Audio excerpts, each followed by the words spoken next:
اپنی عبادات میں وقت لگائیں، اللہ کو منائیں، دن کا کچھ حصہ عبادت کے لیے محسوس کریں جس میں کم از کم اذکار کریں اور ایک آیت پر تدبر کریں۔ آپ جو چیز بھی اللہ کی راہ میں دیں گے اسی میں برکت ہوگی۔ اپنا وقت اللہ کی راہ میں لگائیں گے، وقت میں برکت ہوگی۔ مال لگائیں گے، مال میں برکت ہوگی۔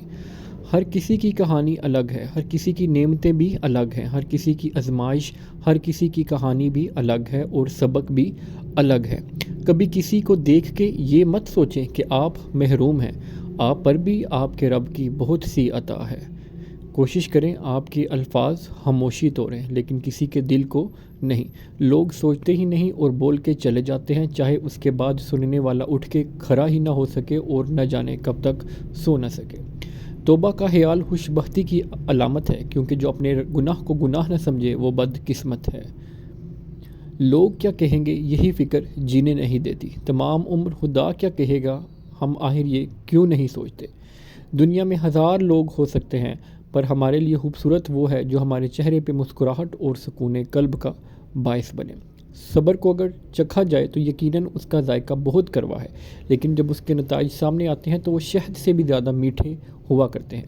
جو لوگ کہتے ہیں کہ سچا انسان زبان کا کڑوا ہوتا ہے، ان کو بتاؤ کہ میرے آقا صلی اللہ علیہ وآلہ وسلم سے زیادہ سچا اور میٹھے اخلاق والا کوئی نہ تھا۔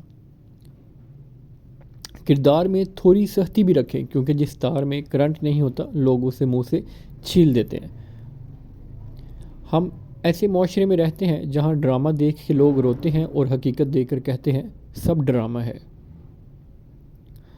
جب دنیا سے تھک جاؤ تو اللہ کی بارگاہ میں سجدہ ریز ہو جایا کرو، کیونکہ دنیا والے تھوڑی سی غلطی پہ چھوڑ جاتے ہیں اور اللہ تھوڑی سی عبادت پر تھام لیتا ہے۔